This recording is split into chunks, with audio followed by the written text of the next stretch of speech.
2012년 9월 태국 정부에 비상이 걸립니다.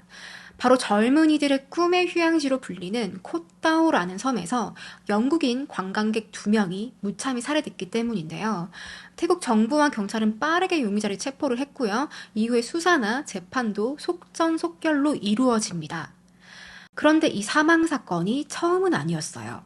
바로 이곳 콧다오 섬에서 2014년부터 2016년까지 2년 동안 총 6명의 여행객이 의문을 남기고 사망하게 됩니다.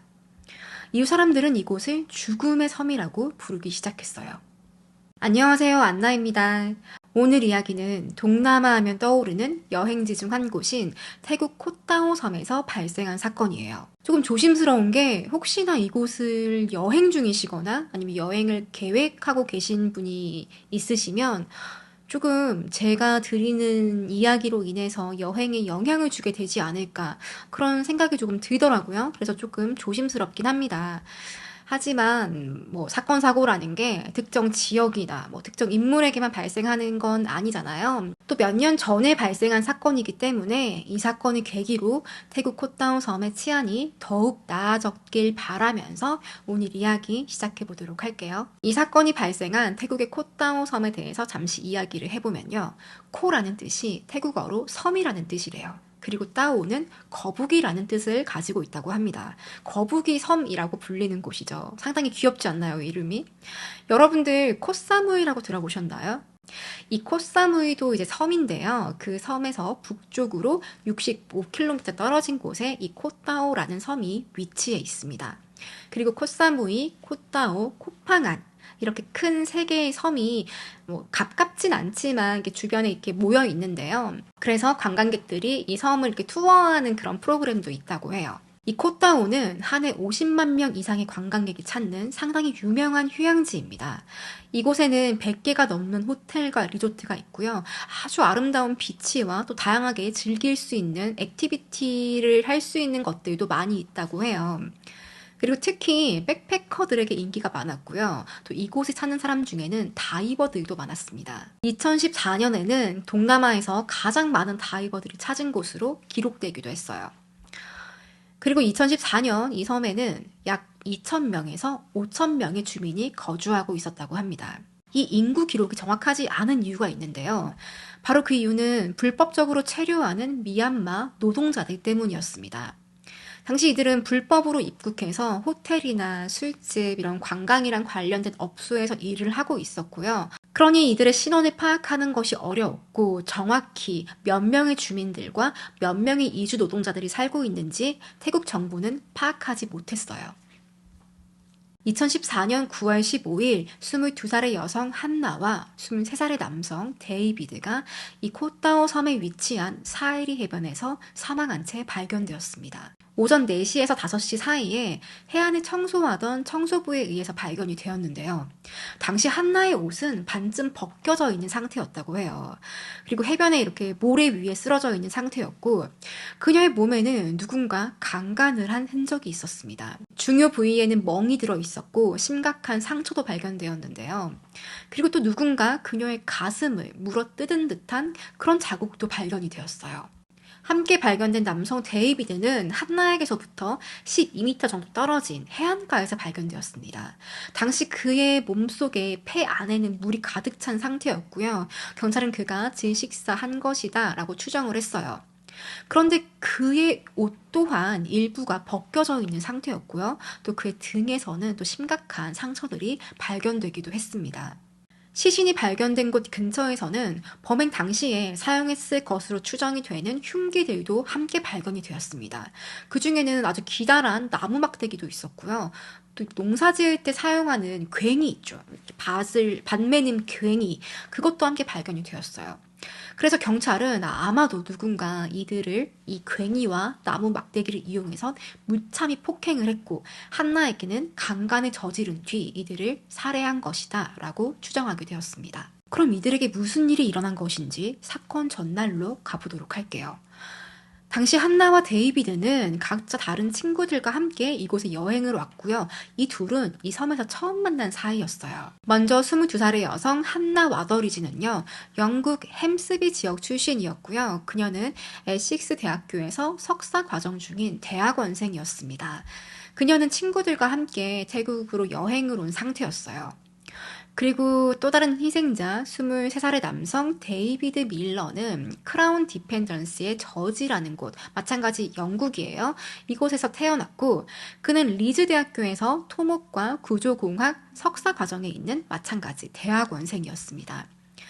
그가 어떻게 이곳에 오게 됐냐? 그는 호주에 있는 한 광산 회사에서 그 교환학생 프로그램으로 일을 하게 할 수 있게 된 거예요.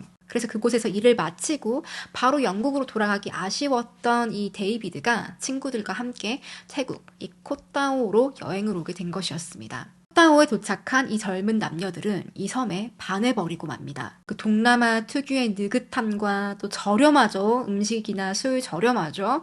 뭐 자연 광경 너무 좋죠. 해변도 좋고 날씨도 좋고 영국은 이게 흐린 날이 많은데 이곳은 햇빛도 한 매일매일 쨍쨍해. 이렇게 그들은 며칠간 콧다오에 머물면서 이 섬을 즐기기 시작합니다.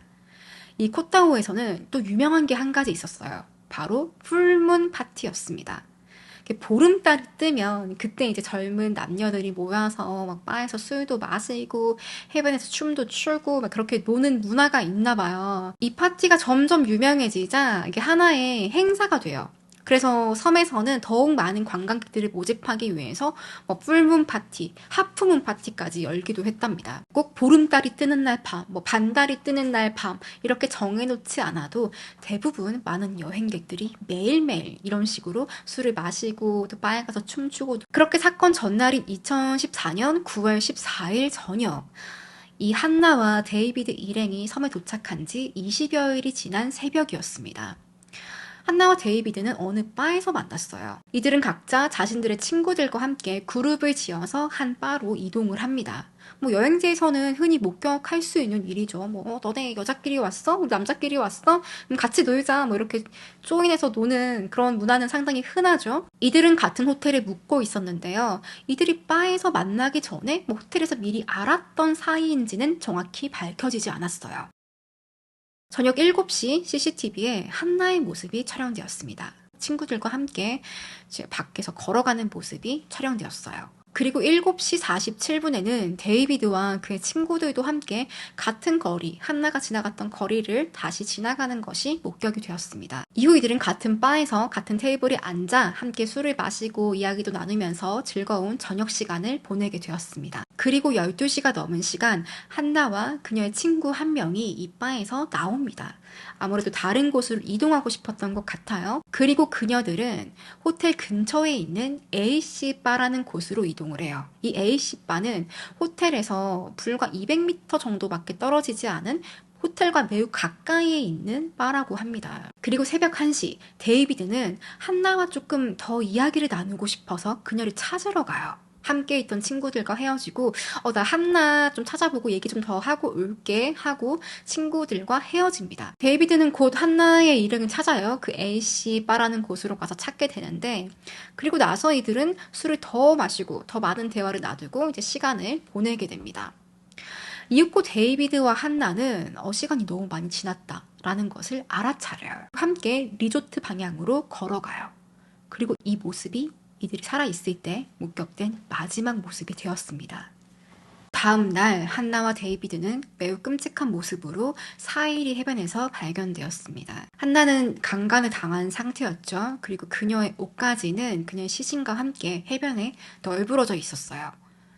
그리고 데이비드는 물속에서 질식한 상태로 발견이 되었고요. 또 그의 머리에는 여러 개의 치명적인 공격 흔적이 발견되었습니다.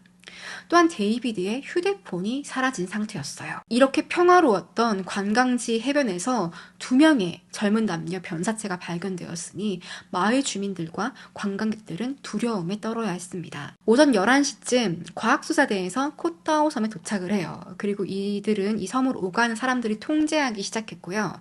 그리고 시신 근처에 있던 흉기와 담배꽁초에서 DNA를 채취합니다. 당시 이 사건은 태국 정부는 물론이고 영국 정부에서도 예의주시하고 있었어요. 특히 태국은 이 관광 산업이 매우 주력이란 말이에요. 2012년도에 GDP의 7.3%가 이 관광업이었어요. 그리고 팬데믹 이전에는 12%까지 이 수치가 올라가기도 했습니다. 이런 나라에서 여행객을 상대로 이런 흉악한 살인사건이 일어났으니 태국 정부는 이 살인사건을 신속히 조사하라고 경찰에 당부합니다. 그러자 경찰은 수사를 빨리 진행해야 된다는 그런 압박을 받고 있었어요. 그리고 이런 압박은 그들 수사에 큰 영향을 미치게 됩니다. 많은 이들의 관심을 받으면서 경찰의 수사가 시작되었는데요.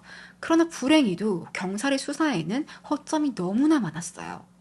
이 코타오라는 작은 섬은 너무 작았기 때문에 상주에 있는 경찰이 6명밖에 되지 않았다고 합니다. 이 섬에 있는 경찰들은 할 수 있는 것들이 크게 없었어요. 그래서 전문적인 수사기관에서 오려면 저기 멀리 있는 큰 섬에서 배를 타고 몇 시간을 들여서 들어와야 했던 거죠. 초기에 이 사건 현장을 통제하고 목격자를 파악을 하고 하는 과정을 그 몇 안 되는 경찰관들이 하다 보니 심지어는 여행객들 중 일부가 한나와 데이비드의 시신을 촬영해서 SNS에 올리는 사태까지 일어나요. 그리고 또 어떤 관광객은 바로 옆에서 살인사건이 일어났는데 무슨 일이 일어난지도 모르고 그냥 비치 타올 깔고 옆에서 태닝을 하고 있었습니다. 나중에 수사관들이 막 몰려들자 무슨 일이 일어났지? 이렇게 두리번거려요. 그 정도로 초기에 이 사건 현장의 통제가 제대로 이루어지지 않았던 거죠. SNS에 공유된 피해자들의 끔찍한 사진은 유가족을 더욱더 힘들게 했습니다. 그리고 갑작스럽게 사랑하는 가족을 잃은 슬픔과 고통을 이겨내야 했을 뿐만 아니라 제대로 진행되지 않은 경찰의 초기 대응과 이후에 벌어지는 이 경찰의 수사 과정, 어이없는 수사 과정 때문에 유가족은 한 번 더 고통에 시달려야 했어요. 얼마 뒤 경찰은 1차 수사 결과를 발표합니다. 경찰 서장인 소모시 직접 결과를 발표하는데요. 이와 함께 유가족들에게 사과도 해요. 특히 범죄 현장에서 유출된 그런 사진이 온라인에 올라온 것에 대해서 유가족들에게 다시 한번 사과를 한다라고 이제 유감의 뜻을 전했습니다. 그리고 경찰은 범죄 현장에서 있었던 무기와 담배 꽁초에서 채취된 DNA를 발견을 해요. 그리고 이 DNA는 아시아인 남성 2명의 것으로 확인이 되었습니다. 발표 이후 경찰은 60여 명의 군 인력을 동원을 해서 이 코타오 안에 있는 아시아인 남성의 DNA를 채취하기 시작해요. 당시 군인들은 면봉을 가지고 다니면서 섬 곳곳을 돌아다녀요. 그러면서 아시아인 남성을 만나면 무조건 채취를 했다고 합니다. 이렇게 그들이 수집한 DNA는 총 200여 명이 넘는 사람의 것이었어요. 그런데 이상하게도 태국 경찰이 DNA를 채취하는 그 남성들은 대다수가 미얀마 노동자들이었다고 합니다. 그리고 이런 말을 해요. 우리 태국인들은 이런 끔찍한 범행은 절대 저지르지 않아. 분명히 불법으로 입국한 미얀마 애들이 이런 짓을 했을 거야. 라고 단정짓습니다. 초반에 이들은 자신들이 원하는 DNA가 나오지 않자 데이비드와 함께 방을 썼던 친구를 의심하기 시작합니다. 너 데이비드와 홧김에 싸우다가 너가 죽인 거 아니야? 너가 한나 좋아해서 데이비드에게 질투나서 그런 짓 한 거 아니야? 라고 추궁을 합니다.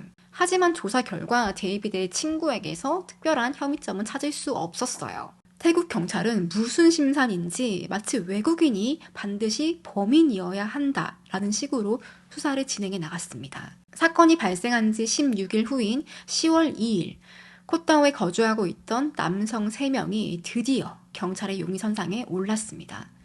경찰이 분석한 CCTV 영상에는 3명이 하나의 오토바이를 타고 주행하고 있는 모습이 나오는데요. 이들은 세븐일레븐에서 맥주와 담배를 샀고요. 이걸 가지고 시신이 발견된 사이리 비치로 향했던 것이 확인되었습니다. 이 모습은 사건이 발생하기 직전인 아주 늦은 밤이었어요. 이 남성들의 이름은 마우마우, 자우린, YPO였습니다. 이 3명은 모두 미얀마에서 온 노동자들이었고요. 이들은 숙박업소에서 일을 하면서 힘들게 생계를 꾸려가고 있는 젊은 청년들이었습니다. 당시 경찰은 조사관실로 불러서 이들에게 알리바이를 묻는데요. 사건 직전에 데이비드와 한나가 발견되었던 사이리 비치에 있었던 것이 확인이 되었습니다. 하지만 이후에 경찰은 마우마우를 풀어줘요. 그 이유는 그가 합법적인 비자를 가지고 있고 그가 태국에 입국하는 과정에서 어떠한 불법도 없었다라는 것이 확인되었기 때문인데요. 나머지 22살의 자우린과 YPO는 살인사건과는 관계없이 이들이 불법적으로 태국에 입국을 했고 비자 없이 일을 하고 있다라는 것을 밝혀서 바로 긴급 체포해버립니다. 그리고 이들의 옷가지와 오토바이가 증거품으로 압수가 됐어요. 자오린과 YPO는 태국어를 할 수가 없었어요. 그래서 경찰은 다른 미얀마인을 불러서 중간에 통역을 시킵니다. 아무래도 이 통역 과정을 거치다 보면 의사소통에 한계가 오겠죠. 그렇게 이들은 경찰의 그런 강압적이고 삼엄한 환경 속에서 조사를 받아야 했습니다. 경찰이 주장하는 당시 사건 정황은 이렇습니다. 자오린과 YPO가 해변에서 키스를 하고 있는 한나와 데이비드를 보게 된 거예요.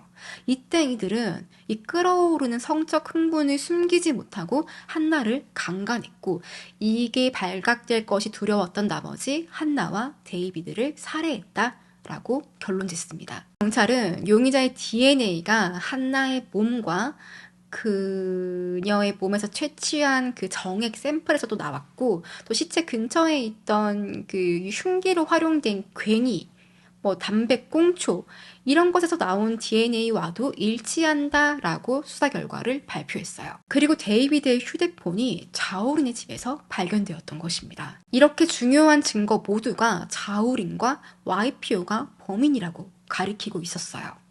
하지만 사건은 새로운 국면을 맞이합니다. 자오린과 YPO의 자백이 나온 5일 뒤에 미얀마 형사 변호사가 이들이 수감된 구치소에 방문을 합니다. 그런데 이때 이들은 우리가 자백 과정에서 심각한 고문을 받았다라고 주장을 해요.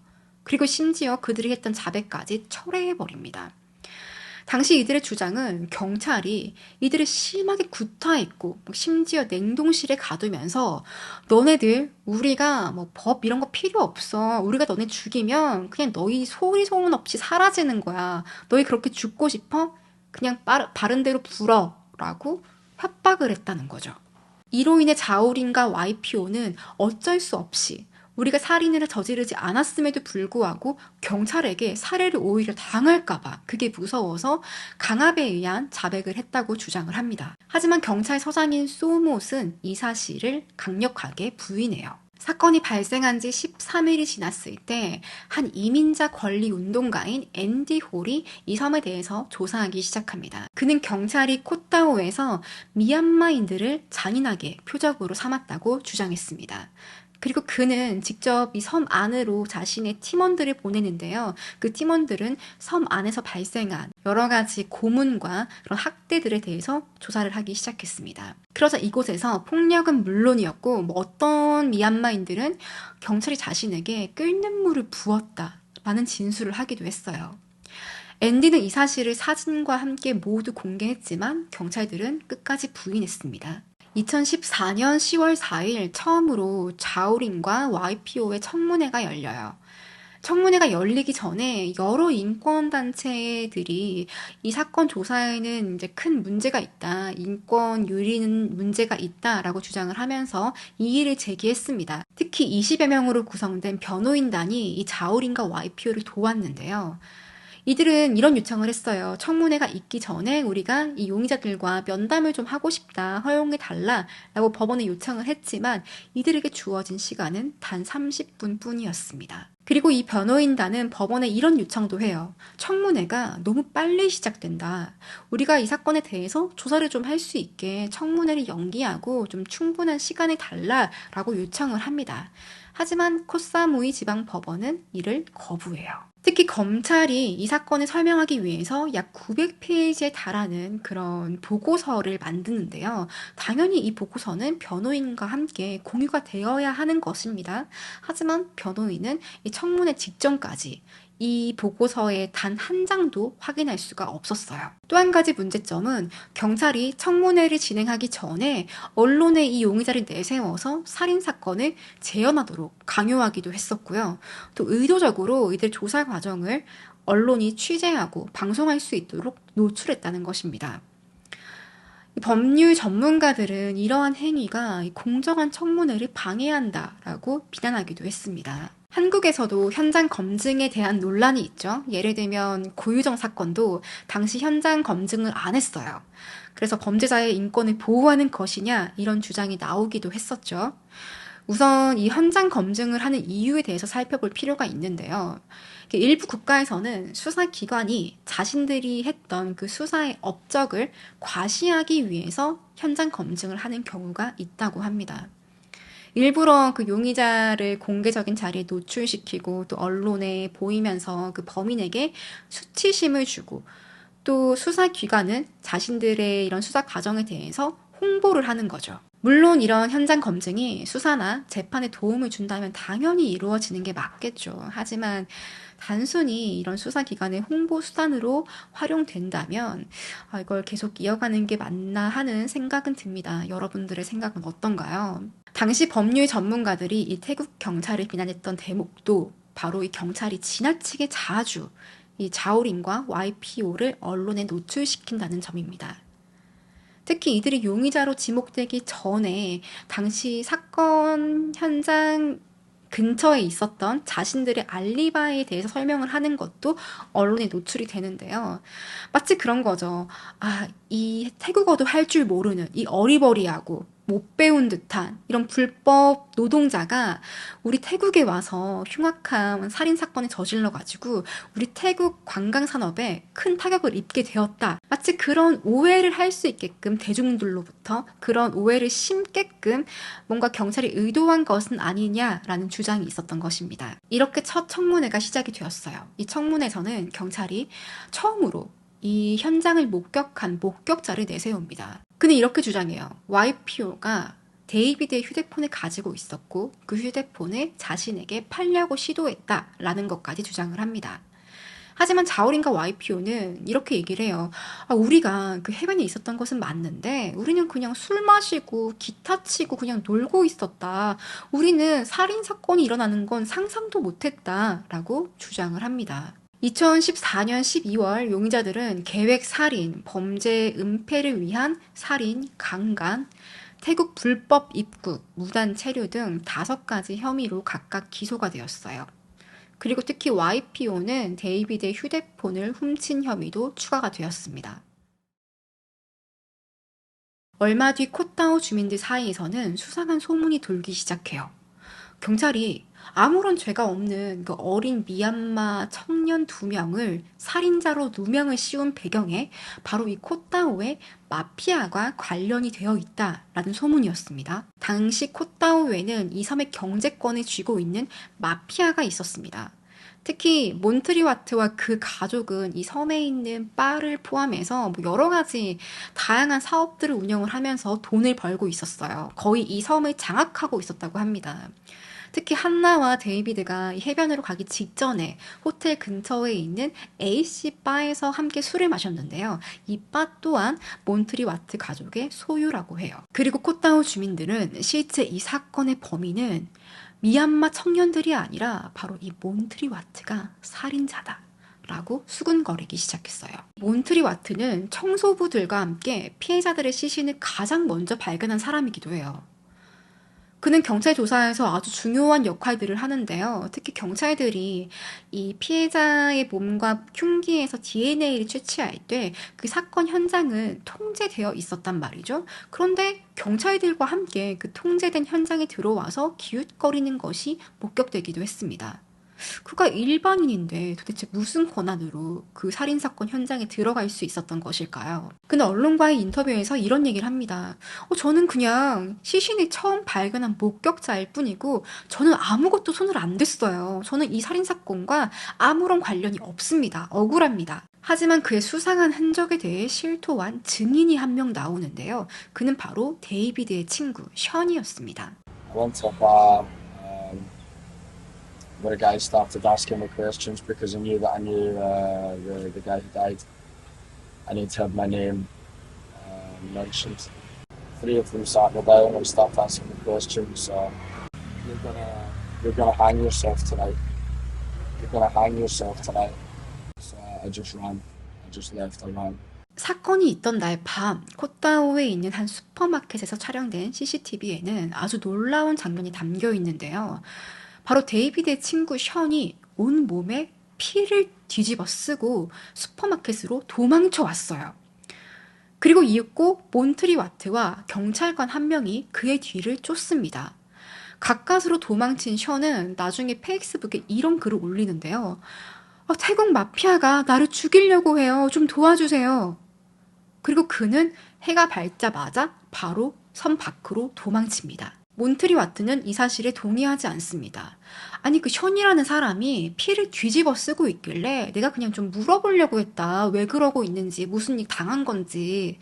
그리고 뭐 CCTV 보면 아시겠지만 내가 경찰하고 함께 있는데 어떻게 경찰이 옆에 있는 상태에서 션에게 흉기를 휘두를 수 있겠냐? 나는 억울하다 라고 주장을 합니다. 하지만 션은 몬트리 와트가 경찰관과 한통속이라고 주장했습니다.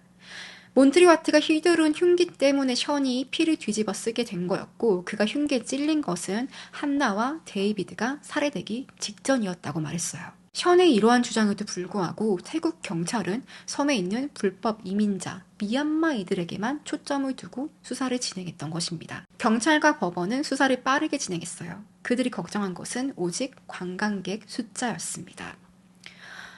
코타오의 치안 문제로 이 관광객들의 불만이 커지면 당연히 태국 관광 산업에 이제 큰 타격이 예상이 되었겠죠. 하지만 여행객이 코타오에서 사망한 것은 한나와 데이비드가 처음은 아니었어요. 이 사건 8개월 전에 외국인 관광객 닉 피어슨이 사망했습니다.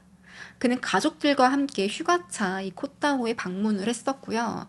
이 가족들은 사이리 해변에서 밤 늦게까지 술도 마시고 놀면서 해변을 즐기다가 새벽 2시경에 호텔로 돌아갔습니다. 당시 닉은 술에 만취해 있는 상태였는데요. 그래서 아빠 매트가 아들을 부축을 해서 겨우 침실로 데려갈 수 있었다고 합니다. 방에 도착한 뒤에 매트는 아들의 신발도 벗겨주고 좀 옷도 벗겨주고 편하게 잘 수 있도록 그리고 아들을 침대에 눕히고 이제 굿나잇 인사까지 하고 나왔다고 해요. 그런데 다음 날 아침 이 호텔 바로 아래에 있는 해안가에서 닉은 사망한 채로 발견되었습니다. 그는 질식한 상태였고요. 그의 몸은 그 해안 위에 둥둥 떠 있는 상태였어요. 그는 잠자리에 들었을 때 입었던 옷을 그대로 똑같이 입고 있는 상태였고요. 그의 열쇠는 여전히 그의 호텔 룸 안에 있었습니다. 당연히 가족은 부검을 요청을 했습니다. 그리고 부검 결과 닉의 뼈에서는 아무런 문제가 없는 것으로 밝혀졌어요. 부러진 곳이나 타박상이나 이런 흔적들은 전혀 발견되지 않았던 거죠. 만약에 어디서 구르거나 넘어졌거나 떨어졌거나 그랬다면 당연히 뼈에 손상이 갔을 텐데 그런 것 없이 그냥 물속에서 질식사한 것으로 밝혀졌습니다.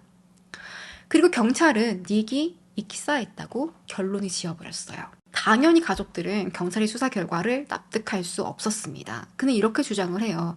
아니 그 아들 호텔 룸에서 해안으로 가는 길은 모퉁이가 많고 구불구불하다. 그리고 여러 개의 바위와 계단으로 연결이 되어 있는데 아니 목류병에 걸리지 않은 이상 어떻게 만취한 내 아들이 그 길을 걸어서 내려갈 수 있겠냐. 굴렀다면은 뼈에 흔적이 있어야 되는데 그런 것도 없고 너무 이상하지 않냐라고 주장을 합니다. 호텔에서 해안으로 이어진 이 계단의 끝에는 아주 큰 바위가 있다고 해요. 그래서 혹시나 사람이 계단을 구르더라도 그냥 떼굴떼굴 굴러서 바위에 부딪히지 해안으로 빠지지는 않는다라고 주장을 해요. 그래서 가족들은 우리 아들이 누군가에 의해서 해안으로 옮겨진 것이다 라고 주장을 해요.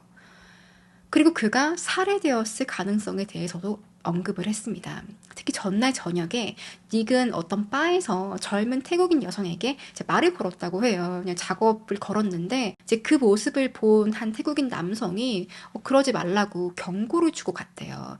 그래서 혹시나 그러한 일이 우리 아들의 죽음과 연관이 있는 것은 아닌가 라는 생각을 하게 된 거죠. 그래서 아빠 매트는 태국 경찰에게 우리 아들의 사건의 조사가 충분하지 않다. 조사를 좀 더 해달라라고 요청을 했지만 경찰은 단 한 번도 닉의 호텔룸을 조사하지도 않았고요. 또 누군가를 인터뷰한 적도 없다고 해요. 닉의 엄마는 이렇게 얘기를 합니다. 저는 태국을 정말 사랑하고 코타오가 너무너무 좋아요. 하지만 코타오에는 법치가 없습니다. 정말 이 아름다운 해변과 맑은 하늘을 모욕하는 것처럼 말이죠. 2015년 7월 8일 코사무이 지방법원에서 18일간의 재판이 시작되었습니다. 이 재판은 매일 10시간 이상씩 지속되었다고 해요. 용의자 자우린과 YPO는 태국 변호사 협회의 도움을 받아서 2명의 변호사를 무료로 선임할 수 있었습니다.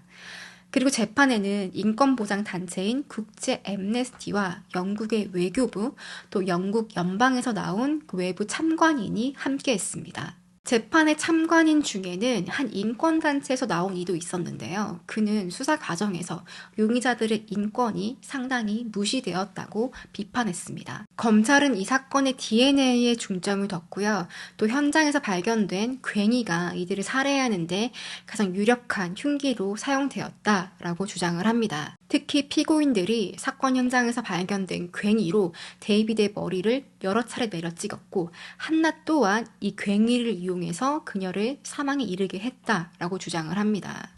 그리고 그녀가 죽기 전에 피고인 둘은 그녀를 번갈아 가면서 강제로 강간을 했을 것이다 라고 주장을 해요. 자우린과 YPO의 변호인은 이러한 법의학적 증거를 수집하고 처리하는 데 오류가 있다고 주장을 하고요. 또 자백을 확보하기 위해서 경찰들이 위협을 가하고 협박을 했다 라고 주장을 합니다. 특히 이들이 어린 나이에 불법으로 이주해온 미얀마 노동자였기 때문에 경찰의 희생양이 되었다라는 주장을 합니다. 변호인이 설명한 자우린과 YPO의 알리바이는 이렇습니다. 당시 이들은 사건 전날 밤 술과 담배를 사들고 이 사건이 발생한 사이리 비치로 향했어요. 그리고 그곳에서 소지품과 이제 옷가지를 해변에 두고 수영을 했는데 자신들의 소지품이 사라진 상태였다고 합니다. 그래서 어쩔 수 없이 걸어서 친구 마우마우의 집으로 터벅터벅 걸어갔다고 해요. 그리고 그들이 걸어가던 모습이 CCTV에 담겨 있어요. 그런데 집으로 가던 길에 우연히 자우린이 이 데이비드의 휴대폰을 해변에서 발견한 거예요. 그래서 뭔가 값이 나가 보이는 물건이니까 가지고 있어 볼까? 주인이 전화가 올 수도 있고 주인이 못 찾으면 내가 가져도 되고 그냥 그런 생각에 그 휴대폰을 주워서 집으로 가져갔던 것입니다.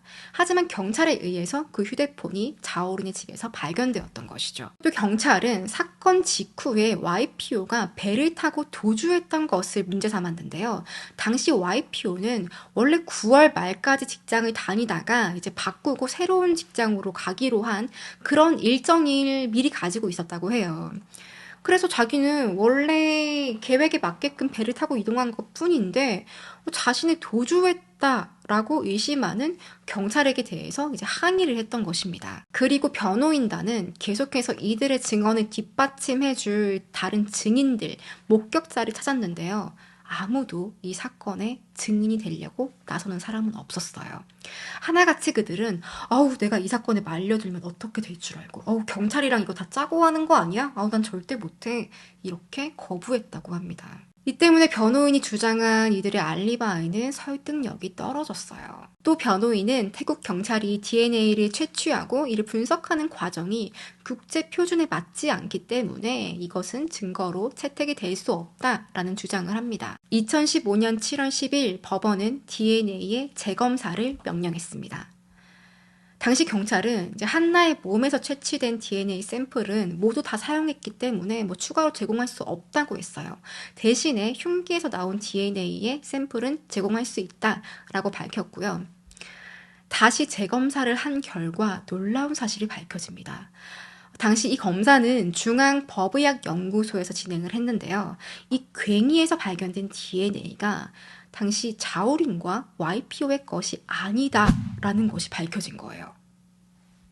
ใน DNA ที่ตรวจนะคะก็ทีมตรวจก็ตรวจที่ด้ามเมื่อเอา DNA ของจำเลยมาเทียบมันก็ไม่ตรงค่ะทีนี้ผลตัวนี้นี่เป็นผลการตรวจที่สรุปไปให้เขาว่าเป็นของมนุษย์ผู้ชาย2คนแต่ไม่ใช่จำเลยทั้งสองนี่คือผล 당시 법원에 제출된 DNA 분석 서류는 누군가가 수기로 그 요약본을 수정한 흔적도 발견되었다고 해요. 호주의 한 법의학자 제인 토피는 이런 이야기를 합니다.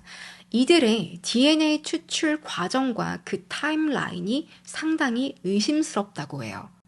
이 태국 수사국은 DNA의 그 샘플을 분석한 결과를 단 12시간 만에 내놓는데요. 이 DNA를 추출하는데 12시간이 걸린다는 것은 불가능한 일이다 라고 주장을 합니다. You know, DNA doesn't work in that way. It's very complex. The speed at which that was analysed and the way in which it was presented as 100% certain defies the logic of forensic standard. 하지만 이러한 주장은 재판장에서 받아들여지지 않아요. 과정에 큰 오류가 있었음에도 불구하고 경찰과 재판부는 그들의 주장을 번복하지 않았던 거죠. 2015년 12월 24일 자우린과 YPO는 3명의 판사에 의해서 사형 선고를 받았습니다. 이 유죄 판결은 주로 DNA 증거로 왜 결정이 됐고요. 법원은 판결을 내릴 때 그들의 자백은 전혀 고려하지 않았다라고 말했어요.